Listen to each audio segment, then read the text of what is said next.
오늘 하나님 말씀은 신약성경 사도행전 2장 1절로 4절까지의 말씀입니다. 신약성경 사도행전 2장 1절에서 4절까지의 말씀입니다. 불편하지 않으면 우리 자리에 일어나서 함께 하나님 말씀 받도록 하겠습니다.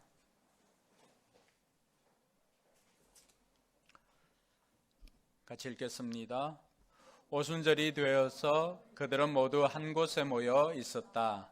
그때 갑자기 하늘에서 세찬 바람이 부는 듯한 소리가 나더니 그들이 앉아있는 온 집안을 가득 채웠다.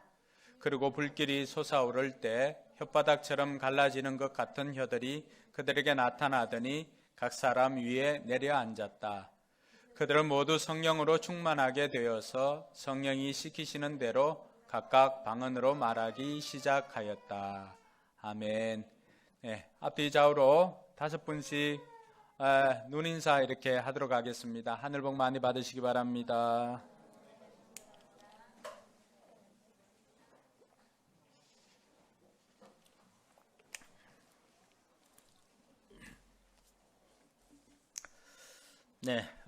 하늘 복 많이 받으시기 바랍니다. 우리가 코로나가 곳곳에서 또 우리 주변에서도 이렇게 확진자들이 생겨나는 것을 보면서 우리가 너무 두려워할 필요도 없지만 그러나 우리 스스로 개인 위생이나 이런 것들은 더욱더 청결하게 하는 것이 필요합니다. 그래서 모두가 건강하게 생활할 수 있기를 바랍니다. 오늘은 성령 강림 주일로 한국 교계가 지키고 있습니다. 성령 강림 주일은 부활 주일부터 시작해서 50일이 되는 날을 그렇게 오순 이렇게 해서 우리가 성령 강림 주일로 지키고 있는데 구약에서는 6월절이 지난 첫 번째 안식일부터 시작해서 50일째가 되는, 그러니까 7주가 지난 50일이 되는 날을 구약에서는 77절이라고도 하고 그때 또 추수를 거두는 초실절이라고도 하고 또 50일이 지났기 때문에 오순절이라고 하는 표현을 사용하고 있습니다. 중요한 것은 이 오순절 날에 이들이 함께 모여 있다가 함께 모여서 기도하는 가운데 이들 가운데 성령이 임한 사건을 우리가 기념하고 또 우리가 성령을 사모하면서 우리 교계에도 이 날을 성령 강림절로 성령 강림주일로 교회가 지키고 있습니다. 예수님께서 부활하신 후에 한 40일 정도를 제자들과 함께 생활을 했습니다. 제자들과 함께 생활을 하면서 예수님께서는 제자들에게 하나님 나라에 대해서 가르쳤습니다. 어떻게 보면은 3년 동안이나 함께 하고 또 십자가에 달려 죽으시고 부활하신 다음에 예수님께서 전체적인 요약을 다시 한번 복습처럼 해주신 거라고 해도 과언이 아닐 것입니다. 구약 이스라엘 백성들에게는 이스라엘 백성들이 지금까지 행한 것들을 신명기에 보면은 모세를 통하여서 다시 설교하는 장면이 나오지 않습니까? 그래서 신명기가 다시 설교를 한 그 내용을 기록한 것이 신명기라고 한다면은 예수님께서 부활하시고 제자들에게 40일 동안 있으면서 그 제자들에게 하나님 나라에 대해서 이제 전체적으로 하나님께서 가르쳐 주셨습니다. 그리고는 이제 40일이 지나면은 성천하게 되는 것입니다. 예수님께서 성천하게 되면은 어떻게 됩니까? 제자들은 예수님께서 계시지 않으니까 자기들끼리 이제 모여서 예수님께서 주신 그 교회의 꿈을 이루어야만 했던 것입니다. 그러니까 그 마음이 얼마나 불안하겠어요. 그 어떤 것으로도 예수님이 함께 계시는 것과 예수님이 계시지 않는 것, 그 어떤 것으로도 예수님의 그 자리를 채울 수가 없었을 것입니다. 그래서 예수님께서는 계속해서 그 이전에도 제자들에게 약속한 것이 있습니다. 내가 떠나게 되면은 또 다른 보혜사를 아버지께 구하여서 보내줄 테니까 그것을 위해서 예루살렘을 떠나지 말고 모여서 함께 기도해라. 아버지께 약속한 그 성령을 받을 때까지 함께 기도하라고 했습니다. 계속해서 예수님과 함께 할 때는 몰랐지만 이제 예수님께서 떠나야 된다는, 또 떠나야 할 날이 가까웠다는 것을 알고 제자들의 마음은 어떻게 보면은 더 불안하고 더 두려웠을 것입니다. 약속의 말씀을 듣고 이 제자들은 계속해서 모여서 기도하기 시작했습니다. 저도 어릴 때 보면은 아버님이 계시지 않아서 어머님이 저희들을 키우다가 제가 4학년 때인가 5학년 때쯤이었던가 어느 날 어머님이 이제 저를 불렀어요. 자, 누나를 불러가지고 어머님이 돈 벌러 다른 지역으로 가신다고 할머니 말씀 잘 듣고 있으라고 이야기를 했습니다.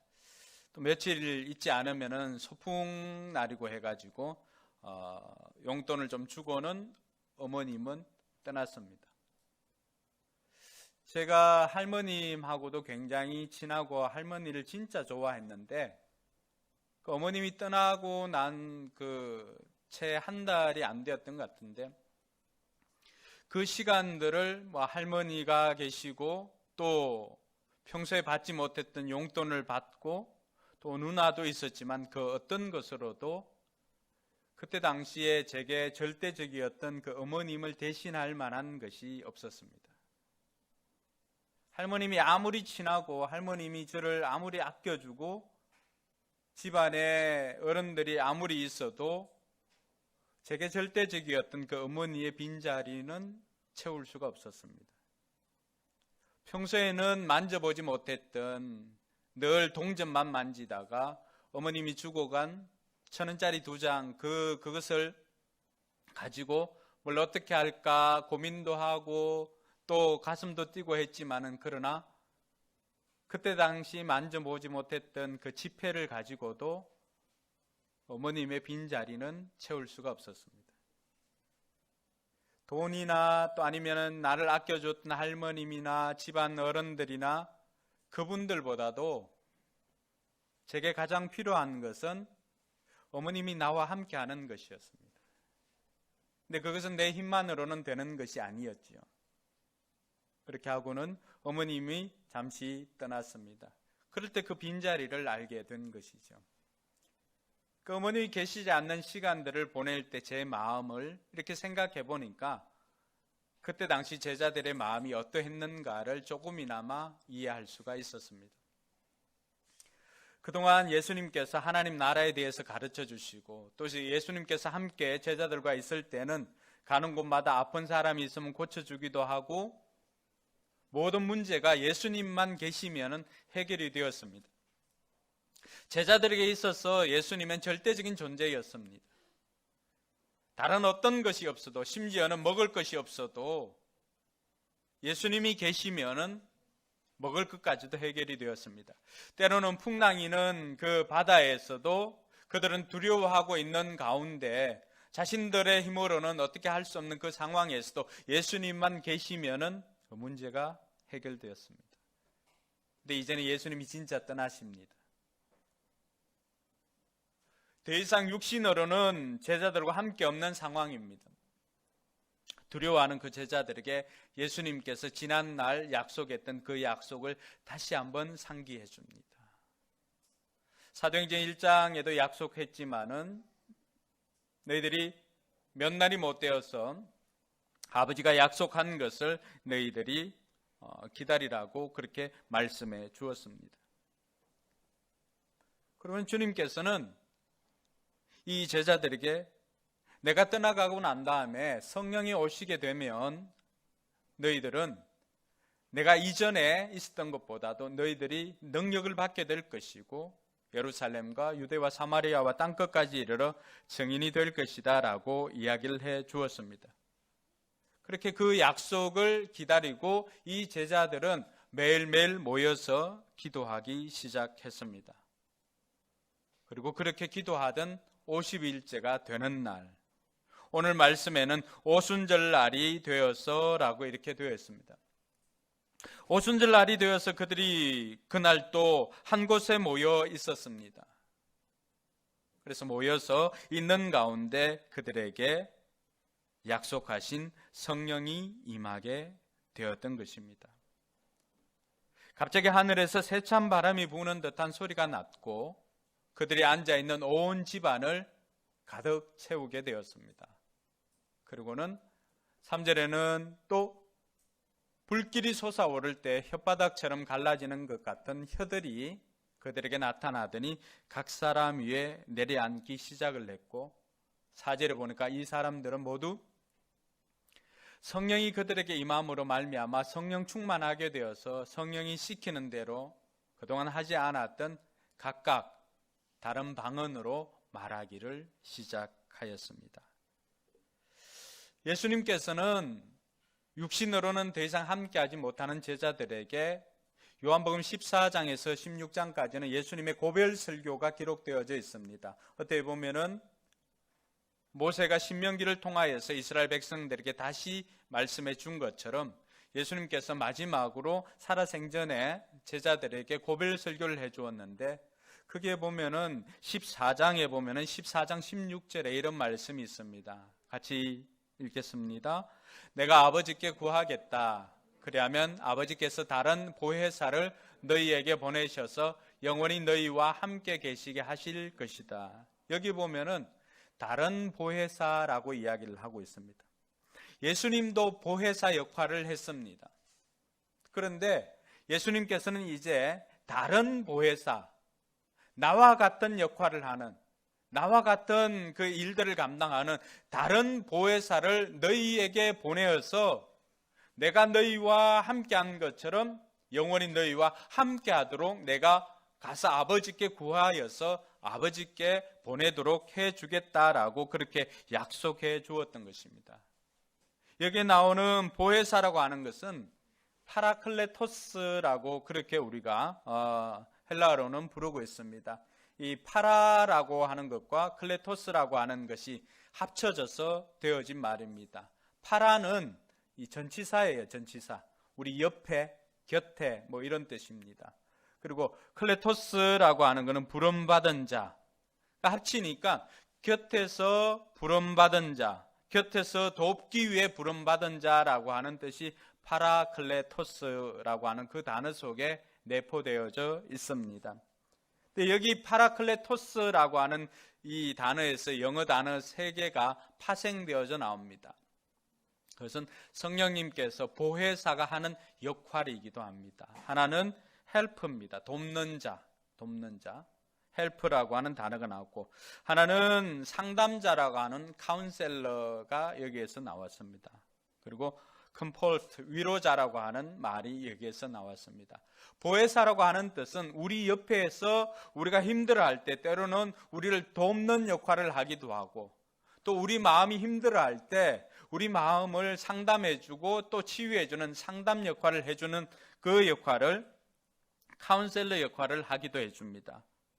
그리고 때로는 우리가 힘들어하고 지쳐있을 때 요즘 같은 시대에 보혜사는 우리를 위로해주는 위로자 역할을 해주기도 하는 것입니다. 많은 사람들이 한국교회를 보고 힘들어하고 한국교회 부흥은 이제 끝났다라고 이야기를 합니다. 그러나 저는 생각할 때 예전과 같은 부흥은 아니라 할지라도 한국교회 다시 한번 반드시 부흥이 일어날 것이라고 확신합니다. 뿐만 아니라 우리 교회도 하나님께서 반드시 부흥케 하실 것이라고 하는 확신이 있습니다. 왜냐하면 이 교회는 예수 그리스도의 생명이기 때문에 그렇습니다. 생명이 있는 것은 자라기 마련입니다.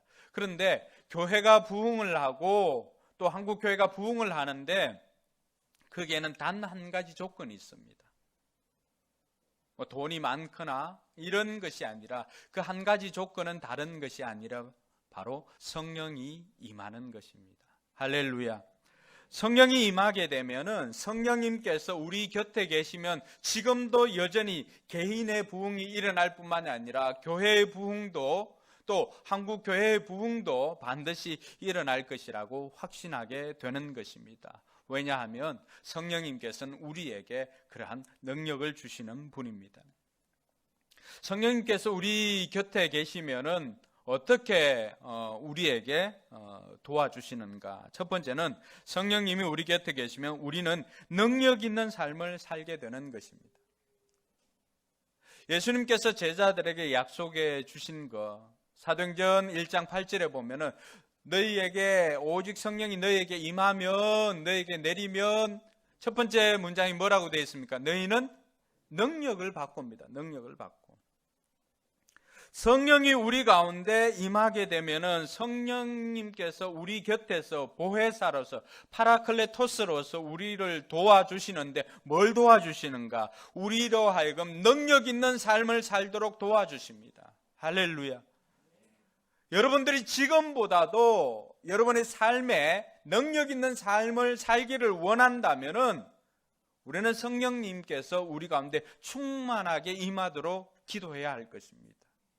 성령님께서 우리 가운데 임할 때 그 능력을 받고라고 했을 때 이 능력은 권능으로서 원어를 보면은 두나미스라고 이야기를 합니다. 두나미스 하니까 좀 멀어 보이죠? 근데 영어 단어로 바꾸어 놓으면 그것이 바로 다이너마이트입니다. 다이너마이트 어떤 거죠? 태연아, 다이너마이트 어떤 거지? 언제 쓰지? 다이너마이트? 몰라? 수아나, 다이너마이트가 뭐지? 폭발, 그렇지. 다이너마이트는 폭발시킬 때 사용하는 것입니다. 여기 나온 능력이 바로 그것입니다. 성령님께서 우리를 도와주시면은 폭발적인 능력이 우리 가운데 임하게 됩니다. 할렐루야.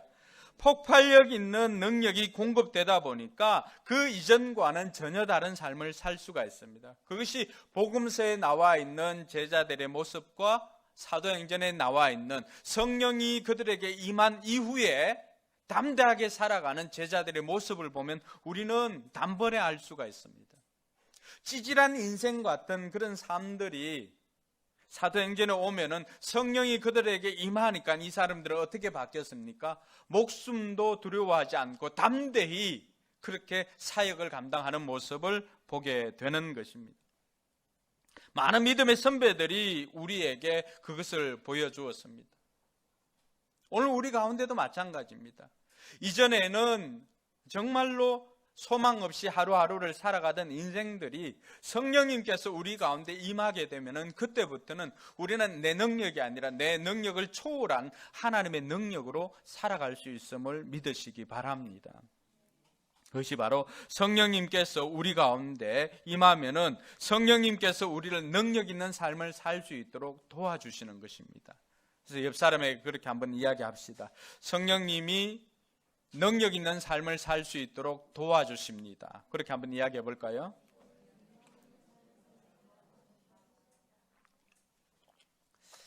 두 번째로 성령님께서 우리를 어떻게 도와주시는가라고 보니까 성령님께서는 우리와 함께 하신다고 약속하고 있습니다.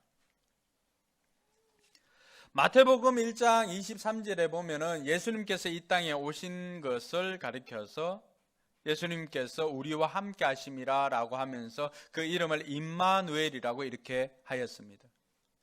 그래서 예수님께서는 우리와 함께 하시기 위해서 하나님이신 그분께서 이 땅 가운데 오셔서 우리와 함께 하시기 위해서 오셨습니다. 그래서 그 이름을 임마누엘이라고 부르기도 하였습니다. 근데 예수님께서 이 땅에 우리와 함께 하시기 위해서 오셨는데 예수님께서 떠나실 때 약속하신 것이 뭘까요? 떠나실 때 약속하신 것들도 다 내가 너희와 항상 함께 할 것이라고 약속해 주었습니다. 마태복음 28장 20절에도 내가 너희와 항상 함께 할 것이다. 누가복음에도 마가복음에도 복음서 끝자락에는 언제나 예수님께서 내가 너희와 항상 함께 할 것이라고 약속해 주었습니다. 그런데 이 약속한 것들, 요한복음 14장 16절에도 마찬가지였고, 내가 영원토록 너희와 함께 있게 하기 위해서 보혜사를 보내주겠다라고 했는데, 함께 하시겠다라고 하는 그 약속을 이룰 수 있는 것이 무엇인가? 바로 성령님, 또 다른 보혜사를 우리에게 보내주셔서 함께 하시겠다라고 하는 것입니다. 그래서 성령님께서 우리와 함께 하시게 되는 것은 예수님께서 제자들과 함께 하시면서 제자들의 모든 문제와 주변에 있는 문제들을 해결해 주신 것처럼 성령님께서 우리와 함께 하실 때 우리에게도 이러한 은혜가 있게 됨을 믿으시기 바랍니다. 창세기 39장에 보면은 요셉이라고 하는 인물이 나오는데, 요셉은 살면서 굉장히 억울한 일을 많이 당하였죠. 근데 요셉 스토리에 보면은 요셉이 상처받았다는 말은 단 한 군데도 찾을 수가 없었습니다. 여러분, 그렇게 많이 억울한 일을 당하고 형제들에게 팔리기도 하고 억울한 옥살이로 누명을 쓰기도 하고 감옥에서 같이 있었던 그 술 맡은 관원, 떡 맡은 관원들, 이들에게 꿈을 해석해 주고 나갈 때 나를 기억해 달라라고까지 이야기해 줬는데, 술 맡은 관원이 나가서 2년 동안이나 기억하지 못하고 있었음에도 불구하고 요셉 인생에 상처가 없었습니다. 왜 그게 가능할까요?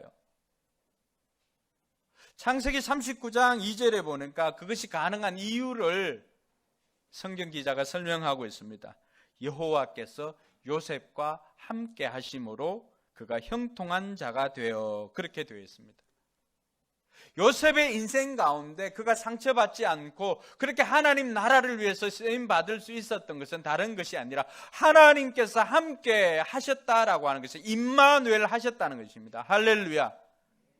저는 우리 성도들을 위해서 기도할 때도 늘 이 임마누엘의 은혜가 있기를 기도합니다. 병원에 가든지 가정에 신방하든지 사업장에 신방하든지 구하는 것은 하나님이 이곳에 함께 해달라고 기도합니다. 비록 우리는 왔다가 가지만 하나님이 이곳에 함께 해달라고 하는 기도를 빠지지 않고 하는 것 같습니다. 왜 그럴까요? 하나님이 함께 하시면은 우리는 우리 능력 이상의 삶을 살 수가 있습니다. 할렐루야. 우리는 상처받지 않는 인생을 살 수가 있습니다. 그리고 하나님이 함께 하시면 우리는 성공적인 삶을 살 수 있기 때문에 그렇습니다. 안 된다, 못한다 이렇게 말하지만 그러나 성령님께서 우리와 함께 하시면 되는 것입니다. 할렐루야. 그래서 성령님께서는 우리와 함께 하심으로 말미암아 우리 곁에서 우리 곁에서 우리를 도와주십니다. 여러분들이 시험 치는 현장에도 성령님을 초청하며 함께 하실 때 성령님께서 여러분을 도와주시면은 평소에 잘 기억나지 않는 것들도 기억나게 되는 것입니다. 이것이 우리 자녀들이 시험 치기 전에나 학교 가서 할 때도 기도해야 되는 이유가 여기에 있습니다. 여러분들이 기도하면 성령님이 여러분들과 함께 해주십니다. 또 여러분 사업장에도, 또 여러분들이 자녀를 양육하고 또 일터에도 마찬가지입니다. 사업장에 가서 여러분들이 제일 먼저 해야 되는 것이 뭘까요? 하나님, 나와 함께 해주십시오. 하나님, 이 현장에도 나와 함께 해주십시오라고 간구하는 것입니다. 그럴 때 하나님께서 도와주시면 우리는 우리 이상의 능력을 발휘할 수가 있습니다. 할렐루야. 그래서 성령님께서 우리를 도와주실 때 우리와 함께 하심으로 도와주십니다. 저와 여러분들이 기억할 것은 우리는 결코 홀로 있는 고아와 같은 존재가 아니라고 하는 것입니다. 한번 따라할까요? 나는 고아와 같은 존재가 아닙니다. 성령님께서 우리와 함께 하십니다. 할렐루야. 네.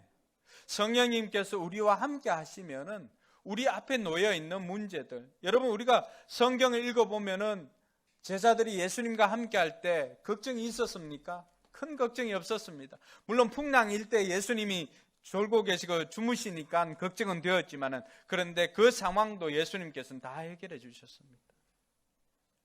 먹을 것 없는 것이 예수님이 그 자리에 계실 때 그것이 걱정이 되었습니까? 아닙니다.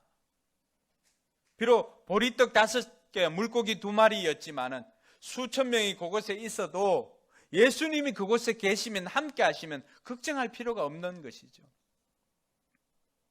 이 예수님께서 여러분들과 함께 하신다고 한번 생각해 보십시오.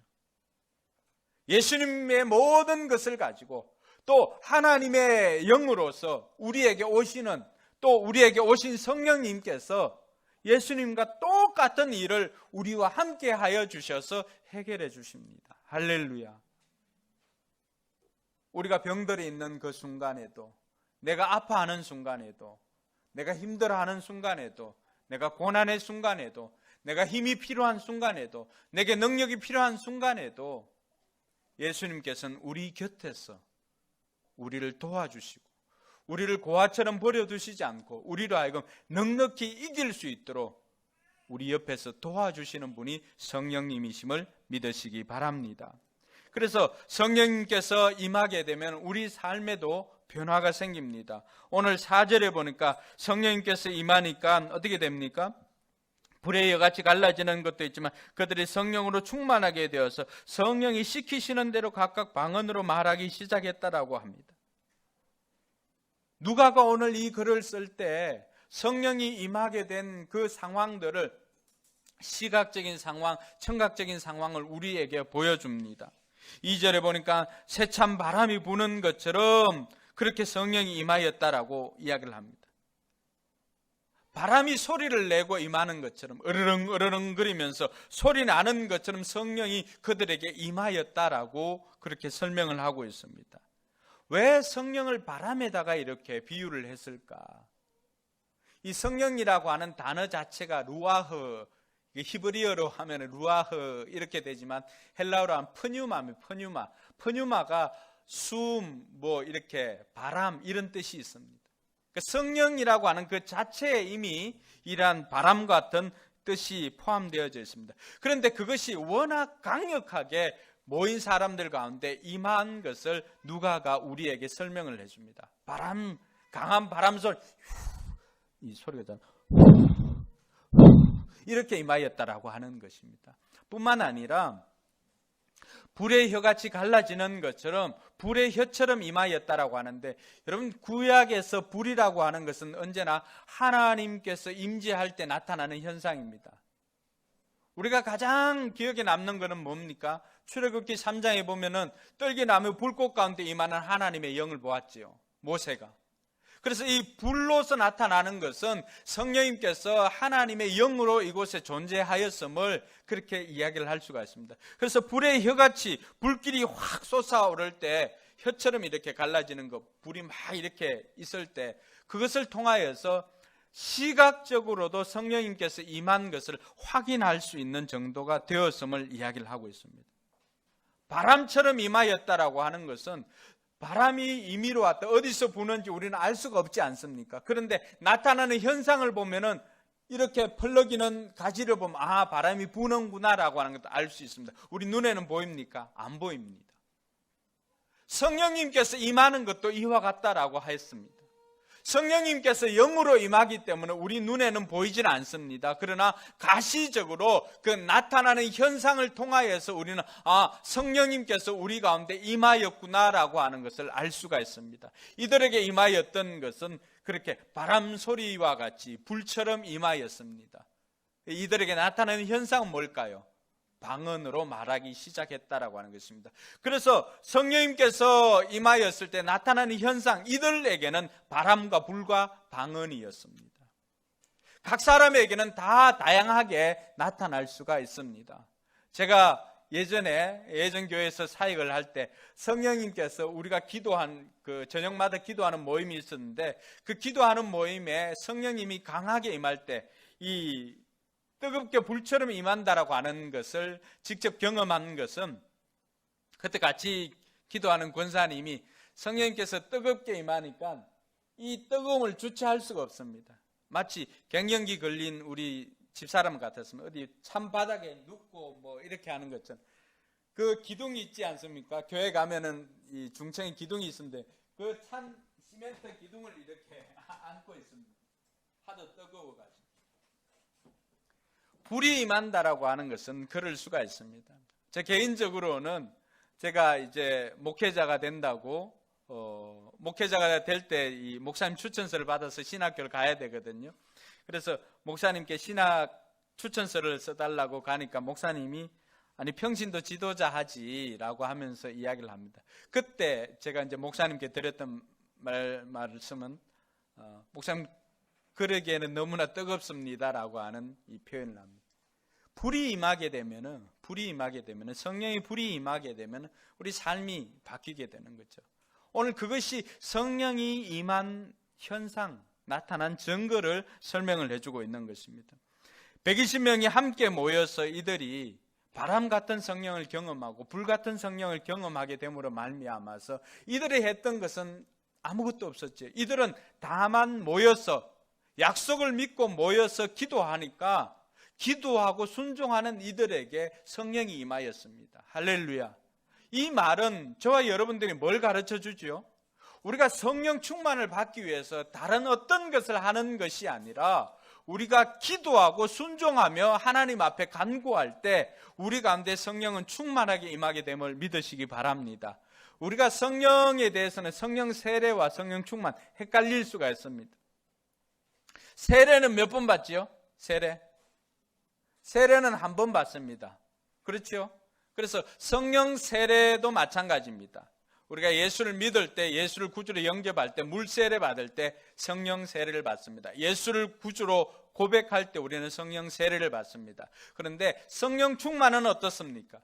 성령 충만을 받으라라고 하는 것은, 이 충만한 것은 우리가 차를 타고 가다 보면은 가스 게이지나 이런 것들이 불이 깜빡깜빡 들어오면 어떻게 합니까? 가서 충전을 하거나 주유소에 가서 기름을 넣어야 되죠. 충만이라고 하는 단어도 마찬가지입니다. 충만은 내가 떨어지면은 계속해서 가서 충만하게 채워야 되는 것입니다. 그래서 성령 세례는 단회적인 것이지만 성령 충만은 반복적으로 받아야 됩니다.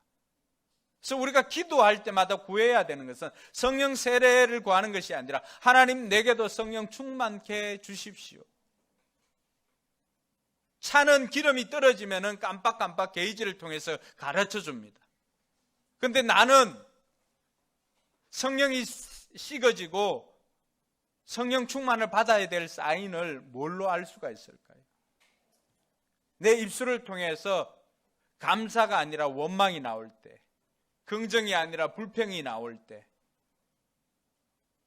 우리는 그때 우리의 삶을 통해서 하나님께서 성령 충만을 받으라고 깜빡이를 이렇게 깜빡 하면서 우리에게 사인을 주는 사인으로 알아채야 됩니다.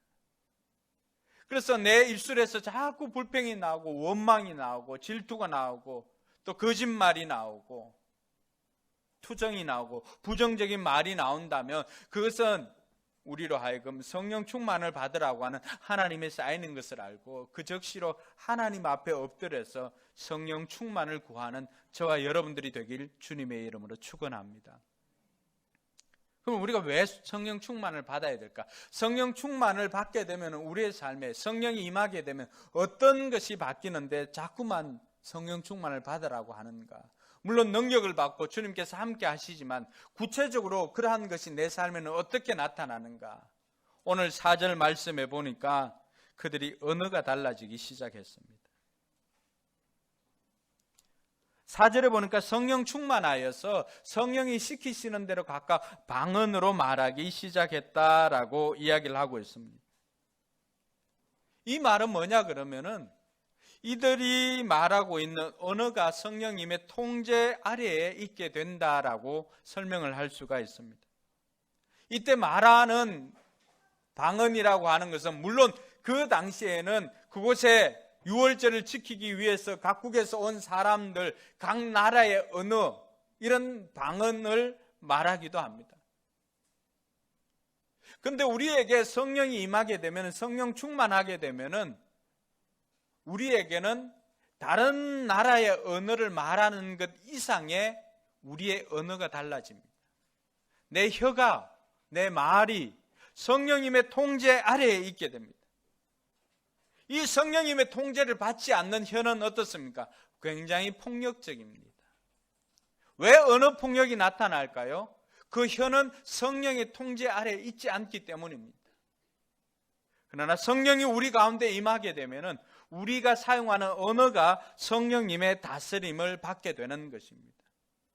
이 성령님의 다스림을 받는 언어는 어떤 역할을 할까요?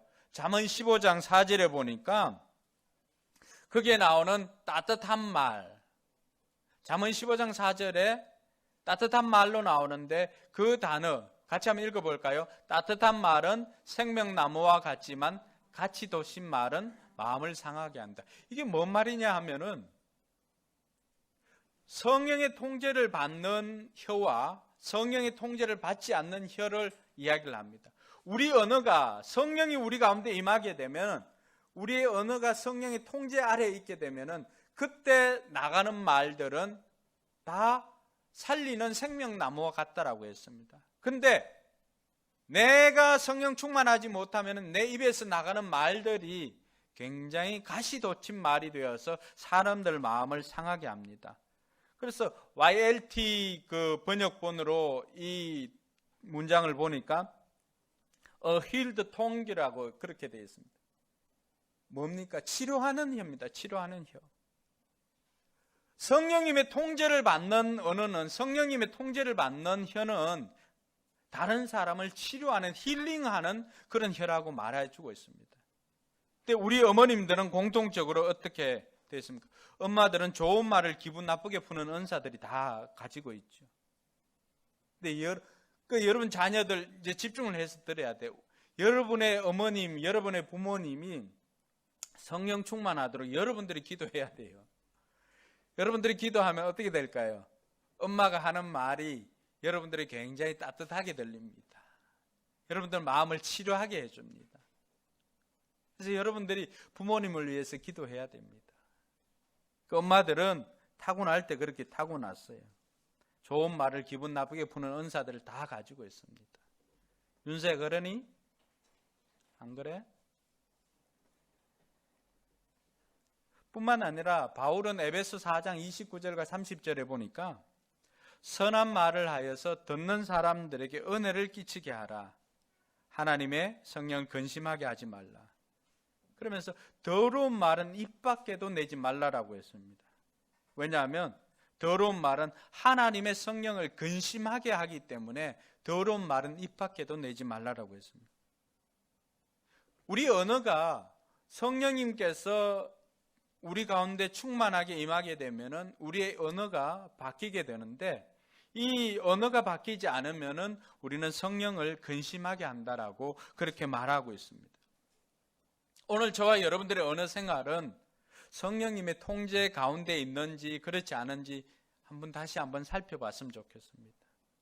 만약에 내 언어가, 내가 사용하는 말이 다른 사람을 격려해주고 다른 사람을 칭찬해주고 다른 사람을 살리는 말이라고 한다면은 그 현상을 통해서 내가 성령 충만함 받은 증거라고 할 수가 있습니다. 그렇지 않고 자꾸 내가 이야기하면 사람들이 짜증내고, 내가 이야기하면 사람들이 싫어하고, 내가 이야기하면 자꾸 원망 불평이 나온다고 한다면 그것은 바로 내가 성령 충만을 받아야 할 때라고 하는 것을 기억하고 성령 충만을 위해서 기도하는 저와 여러분들이 되어야 할 것입니다. 바벨탑 사건을 통해서 이 언어가 나뉘어졌습니다. 하나님께서 자꾸만 하나님을 대적하는 인간들을 하나님께서 벌주기 위해서 바벨탑을 쌓는 그들에게 서로 언어를 흩었습니다. 그래서 바벨탑은 언어가 나뉘어져서 자꾸만 불통이 일어나니까 사람들이 흩어지기 시작했습니다. 이 흩어졌던 언어가 오순절 마가다락방에 성령이 임함으로 말미암아서 이들에게 언어가 하나가 되었습니다. 이들은 자기가 하는 말이지만 듣는 사람들은 어떻게 됩니까? 듣는 사람들은 각각 자기가 태어난 사람들의 말을 듣습니다. 오순절은 각자의 언어로 소통하는 날이 된 것입니다. 그것이 바로 성령이 임하게 되니까 소통하게 되는 것입니다. 성령의 은혜를 받지 못하면은 우리는 불통이 되지만은 성령이 임하게 되면 우리 언어 생활이 바뀌게 되니까 소통이 일어나게 되는 것입니다. 혹이라도 가정에서나 공동체에서 어디에서든지 자꾸만 이 소통이 단절되어지고 소통이 잘 되지 않는다. 그럼 먼저 해야 될 것은 우리가 성령 충만하도록 기도하는 것입니다. 성령이 임하게 되면은 우리의 언어가 바뀐다는 사실을 깨닫고 저와 여러분들이 다시 한번 성령 충만을 위해서 기도하는 저와 여러분들이 되기를 바랍니다. 둘째로 성령이 임하게 되면은 바뀌게 되는 것은 바로 우리의 성품이 변하게 됩니다.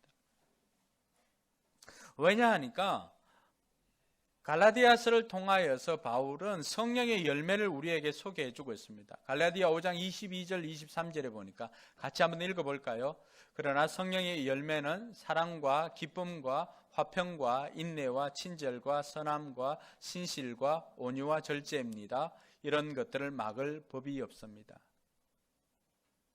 많은 사람들이 성령 충만을 받게 되면은 병이 고쳐지고 방언을 말하고 이런 것만, 외적인 은사와 능력만 생각합니다. 근데 바울이 우리에게 가르쳐 주고 있는 것은 성령이 임하게 되면 그 임한 것으로 말미암아 열매가 나타나는데 그 열매는 바로 우리 내면의 성품이 바뀌는 것입니다. 할렐루야. 근데 이러한 9가지 열매가 복수로 되어 있는 것이 아니라 한 가지로 단수로 되어 있습니다. 성령의 열매 안에 이런 9가지의 맛이 다 있다는 것입니다. 오늘 성령이 임하게 되면은 저와 여러분들에게 이러한 성품들이 나타납니다. 왜냐하면 이것은 다 예수님의 속성이기도 합니다.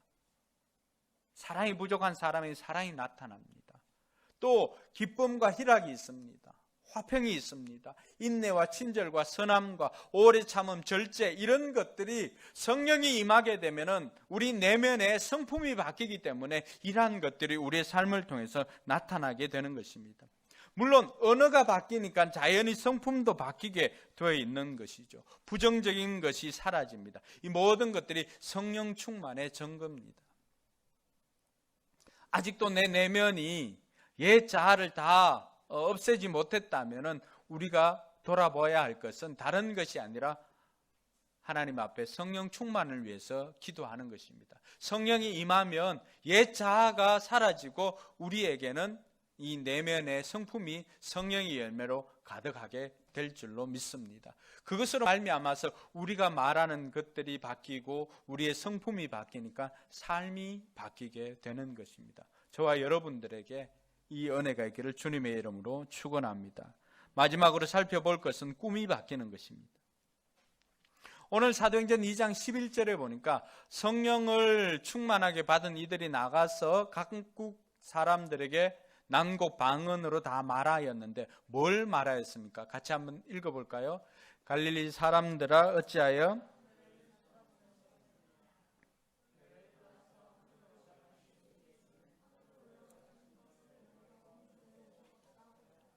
이거는 고린도전서인데 네, 제가 읽어드릴게요.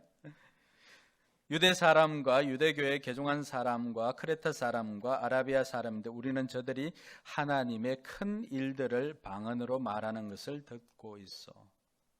자, 이들 모두는 다 뭘 말했다는 거죠? 하나님의 큰 일을 말했다라고 하는 것입니다. 성령이 임하고 나니까 이 사람들은 사도행전 1장 8절에 있는 것처럼 유대와 사마리아와 땅끝까지 이르는 내 증인이 되리라고 하는 그 말씀처럼 이들이 꿈이 바뀌게 된 거죠. 이들의 첫 꿈은 무엇이었을까요? 이들도 나름으로는 자기들이 삶을 살아가면서 부자가 되고 싶은 사람도 있었을 것이고 또 자기가 하고 싶은 꿈들이 있었을 것입니다. 근데 성령님께서 이들에게 강력하게 임하게 되니까 이들이 뭐가 바뀐 거예요? 꿈이 바뀐 거죠. 이들은 하나같이 이들이 목소리를 높여서 하나같이 외치는 이야기가 뭡니까? 하나님의 큰 일을 말하고 있다는 거예요. 다 다른 말들을 하고 있죠. 다른 나라 말들을 하고 있죠. 각 곳에서 각국에서 온 유월절을 지키러 온 사람들, 그 사람들에게 이야기는 하는데 다 표현하는 것들은 다 다르지만 내용은 동일한 것입니다. 하나님의 큰 일입니다. 할렐루야. 이것은 비단 이들에게만 있었던 것이 아니라 제 개인적인 삶에도 이러한 것이 있었습니다. 제 어릴 적 꿈은 지난번에 한번 이야기해드렸나요? 중1 때 제 꿈은 그 중국집 사장이었습니다. 우리 중학교 1학년 음악 선생님 박덕재 선생님인데 박재덕 선생님, 이 선생님이 이제 중국집을 하면 돈을 많이 번다라고 하는 그 이야기를 해줬습니다. 그때부터 저는 내면에 나도 부자가 되어야지 하고는 중국집 사장이 되어야 되겠다 생각했습니다. 나중에 내가 이제 커서 알게 된 것은 그냥 그 중국집 사장이 아니라 화교들을 이야기하는 것이었습니다. 화교들은 어쨌든 각 나라마다 이 상가를 형성하는데 거기에 보면 항상 화교들이 있습니다. 그 사람들은 돈이 들어가면 안 나온답니다. 그러니까 부자가 될 수밖에 없는 거죠. 현금이 들어가면은 어떻게든 이 돈은 다 차곡차곡 모으고 그 돈이 안 나오니까 부자가 된다라고 했습니다. 그러다가 제가 중학교 이제 중1 때부터 태권도를 하고는 조금씩 이제 꿈이 바뀌기 시작했습니다. 체육 선생님이나 체육 교수나 또 나중에는 스포츠 기자가 되고 싶었습니다. 그래서 고2 때 운동을 하다가가 아니고 그런 꿈을 가지고 있다. 고2 때 야간 자율학습 시간에 도망 나와서 오토바이를 타다가 이 다리 난간에 부딪혀서 이 다리가 부러졌습니다. 그때 한창 이제 체육 특기생으로 그 등록금 면제받고 학교를 다녔었는데 그 순간에 제 꿈이 이제 산산조각이 나기 시작했죠. 태권도는 겨루기를 해야 되지 않습니까? 근데 이 겨루기를 할 때 맞발을 올리면 부딪히기 때문에 이게 트라우마가 생깁니다. 그래도 운동을 너무 좋아하고 또 축구나 이런 걸 좋아해가지고 그래서 그때부터 이제는 스포츠 기자를 해야 되겠다. 체육 교수나. 그래서 제가 강원대학교에 시험을 쳤습니다. 강원대학교에 이제 시험을 치고 실기 시험을 치르는데 저는 거기 학교에 처음 가서 알았습니다. 우리는 이제 그냥 맨땅 운동장에서 이렇게 제자리 멀리 뛰기를 하고 뭐 이 버피 테스트 하고 또 이런 것을 했는데 보니까 다른 학교 아이들은 다 선배들이 와가지고 실기 시험을 치는데 요즘 같은 경우는 뭐 학원이 있지만 그때는 없었거든요. 선배들이 다 가르쳐 주는 거예요. 처음 알았습니다. 이 덤블링 하는 것도 이 체조 선수처럼 이렇게 해가지고 딱 넘고는 이렇게 딱 이렇게 하는 거 그때 연습하는 그날 처음 알았습니다. 그만큼 이 정보 차이가 있었던 거죠. 그리고 제자리 멀리뛰기 평소에 땅에서 하면은 246은 뭐 충분히 이렇게 넘어가지. 246을 넘어야 그때 만점이었으니까. 근데 체육관에서 한다는 걸 알았죠. 그 체육관에도 처음 들어갔죠. 촌사람이. 그 신발을 신고 이렇게 제자리 멀리뛰기 하는데 얼마나 미끄럽습니까? 그 다들 뭐 240 언저리에 이렇게 하는데 서울 최고 학생들이 덩치 한 190, 180 이렇게 되는 남자, 여자 학생이 또 아까 오더니만 뛰는데 처음부터 280을 뜁니다. 깜짝 놀랐습니다. 그 정도로 차이가 났어요. 그래서 그때 시험을 치고 딱 오면서 이것도 아니구나라고 생각을 했습니다. 시험이 끝나자마자 저는 알았죠. 떨어졌구나. 축구 리프팅을 200개를 합니다. 또 농구 골미슛을 30초 안에 16개를 하는데 오른쪽으로 한 번, 왼쪽으로 한 번. 림 맞고 이렇게 튀어가면 공 잡고 바로 쫓아와서 이렇게 하면 안 됩니다. 4발짝 이상 뛰면 파울입니다. 벌점이죠. 그 4발짝 뛰지 않고 3발짝 하면 그 이상은 이제 드리블 해서 와가지고 또 이 골미슛을 해야 됩니다. 배구 토스도 이렇게 2m 30 이상으로 3m 되는 거기 이렇게 하는데 토스를 200개 합니다. 그런데 처음 체육관 들어갔다고 했잖아요. 토스를 하는데 이 천장에 체육관 천장에 있는 그 등하고 배구공하고 같이 돕니다. 빙빙 같이 돕니다. 시험 치자 제가 떨어진 줄 알았죠. 그렇게 하고는 제가 대학에 가서 집사람을 만나고 예수님을 만나게 되었죠. 그 이전까지는 제 욕심은 다 워낙 가난하게 살다 보니까 돈 많이 버는 거 아니면 내가 좋아하는 거 하고 싶은 거 그것이 제 꿈이었습니다. 근데 예수님을 만나고 난 다음에 예수님을 처음 만나고 난 다음에 제 꿈은 돈 많은 장로님이 되는 것이었습니다. 돈을 많이 벌어서 내가 교회를 위해서 이렇게 쓸 것이다라고 생각을 했습니다. 근데 어느 날 기도하다가 제가 성령 충만함을 경험하게 되었죠. 그리고는 제 삶이 바뀌게 되었습니다. 여기 말하고 있는 것처럼 꿈이 바뀌게 된 거죠. 그 이전에는 나를 위한 삶, 그냥 나 하나를 잘 먹고 잘 사는 그 삶에서 이제는 성령 충만하게 되니까 하나님의 소원이 보이게 된 것입니다. 하나님의 소원이 모든 사람들이 구원을 받고 하나님을 알게 되는 것이 하나님의 소원이라고 하는 것을 깨닫게 되었습니다. 제 꿈이 바뀌기 시작했죠. 제 꿈도 그때는 사람을 세우는 사람이 되어야 되겠다라고 바뀌게 되었습니다. 그래서 제가 신학을 가게 되었고, 신학을 가게 될 때도 아까도 이야기했처럼 목사님 만났지만은 평신도 사역자를 했는데, 그때 당시는 평신도 리더가 뭐 하는 사람인지 몰랐습니다. 지금처럼 목자, 목녀 이런 것을 알았다면 제가 신학 안 하고 평신도 했을 거예요. 근데 그걸 몰랐어요. 그렇게 하나님께서 우리에게 성령이 임하게 되니까 그 이전에 내 꿈과 내 비전이나 이런 것들이 이제는 하나님 나라를 위한 것으로 바뀌게 되더라고 하는 것이죠. 오늘 저는 우리 성도들에게 성령 강림 주일을 맞이해서 여러분들에게 이 꿈이 살아나기를 주님의 이름으로 축원합니다.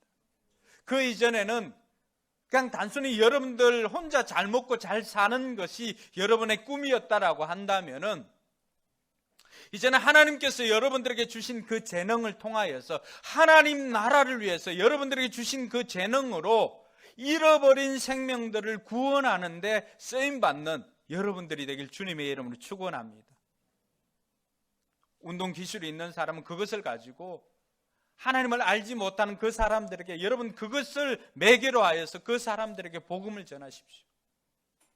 음식을 잘하는 사람은 그것을 매개로 해서 다른 사람들에게 그것으로 섬기면서 그 사람들을, 많은 사람들을 주님께로 인도하는 전도자의 삶을 살 수 있기를 바랍니다. 뭐가 달라진 거예요? 사람은 동일하잖아요. 그런데 성령이 임하게 되면 우리의 꿈이 바뀝니다. 하나님을 위해서 뭔가를 하고 싶은 생각이 듭니다. 하나님의 소원을 이루고 싶은 생각이 됩니다. 여름날 주인의 마음을 시원케 해드린 냉수와 같은 존재가 되기를 원하는 것입니다. 이것이 성령이 임하는 증거가 되는 것입니다. 오늘 이 말씀을 통해서 여러분 마음속에도 내가 하나님 나라를 위해서 무엇을 할고 하나님 나라를 위해서 여러분들이 꿈이 바뀌게 되는, 여러분들 비전이 바뀌게 되는 은혜가 있기를 주님의 이름으로 축원합니다. 기도하겠습니다.